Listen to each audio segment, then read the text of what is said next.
Bonjour, heureux de vous retrouver. La paracha de cette semaine, depuis Jérusalem. Pekoudé, alors Pkouda, c'est un ordre. L'Ifkod, c'est aussi, on peut compter un certain nombre de choses. Et ici, il y a bien entendu le sens des commandements. Les 10 commandements, dans le texte tanachique, occupe très peu de versets. Alors que la construction du tabernacle, s'étale sur plusieurs chapitres. Pour quelle raison? Si nous comparons cela à l'existence, à la vie, alors le peu de versets concernant les 10 commandements, ce seront les moments épiques, les moments de grande émotion, les moments de passion.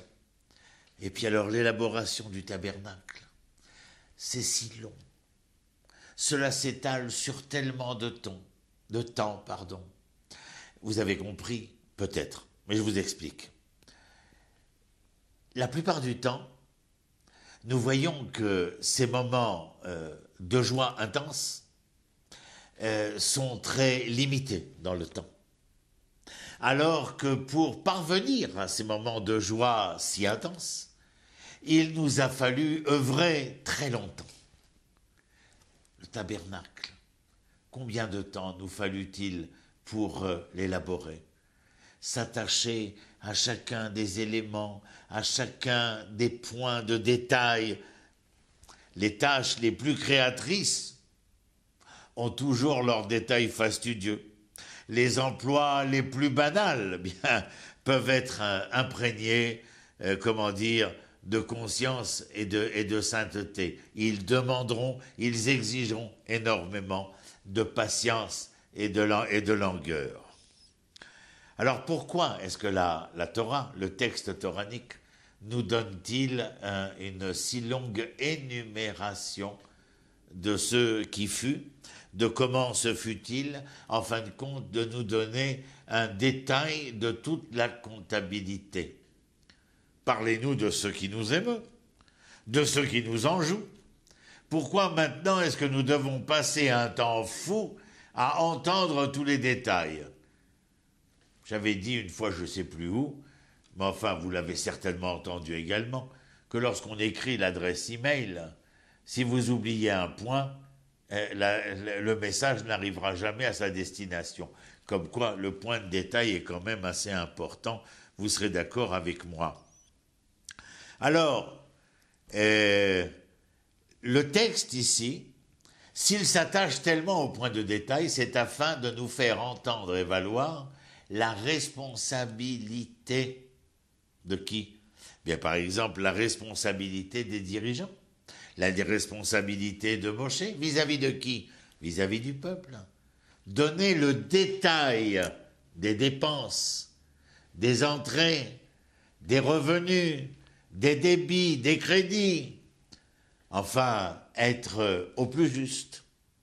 Le détail n'est là qu'afin de nous entraîner vers le plus juste, tel que je le lis dans le texte, parce que il y a quand même une tentation séculaire qui nous entreprend quelque part ici.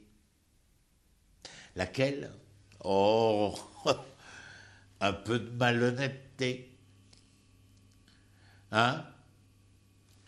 Déroger légèrement. Tromper astucieusement. Et penser que l'on est toujours plus malin que quiconque. Et puis, lorsque nous avons le pouvoir de. Alors si nous avons ce pouvoir, pourquoi nous voudrions éviter le vouloir intestin? Ce vouloir qui permettrait, comment dit-on? Ah oui, de mettre un peu de beurre dans les épinards. Eh bien, il y a dans ce texte, tel que je le vois et je l'entends, une volonté de vouloir éveiller la conscience de confiance qui est une denrée rare. Et pour bonne raison, bien entendu. Dieu fait confiance à Moshe. Dieu ne remet pas en question la confiance qu'il accorde à Moshe.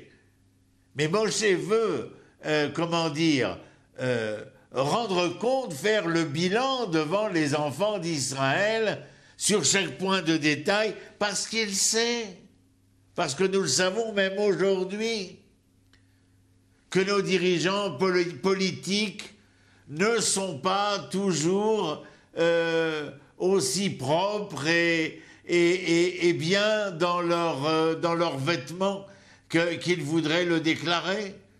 Lorsque nous sommes confrontés, même dans le Tanakh, à l'époque des rois, quel besoin de plus de pouvoir quand vous avez le pouvoir? Quel besoin de plus d'argent quand vous avez le trésor? Quel besoin de plus de femmes lorsque vous avez tant d'épouses? Oui, la puissance, la force, la cupidité, la sexualité sont toujours au rendez-vous des pouvoirs, quels qu'ils soient. Moshe ne veut pas être suspecté. Il veut rendre compte de ce qui est. Et puis surtout, il veut essayer d'être, pas de paraître, d'être aux yeux des enfants d'Israël cet homme qui, s'il parle de justice, agit avec justice et pense avec justice. La plupart des grandes faillites de l'histoire, de l'effondrement des entreprises, surtout dans notre monde d'économie de marché capitaliste, la perte d'emplois conséquent de tout cela est souvent due à une mauvaise gestion. La crise de 2008 est, non pas insidieusement, mais grotesquement, porteuse de ces malversations, de cette malhonnêteté des entreprises, de dirigeants qui ont encaissé des milliards en actions sur des jeux de bourse connus auparavant, sans rien rendre compte à leur clientèle qui les faisait vivre de ce qui se tramait. Ce n'est pas simplement de l'or, de l'argent, de l'airain qui a été offert au temple.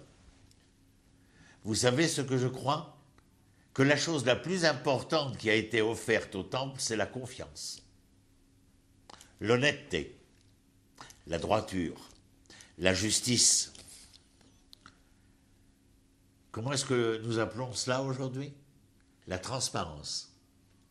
Oui, la transparence dans les finances qui ont bien entendu été mêlées à cette construction, à cette élaboration.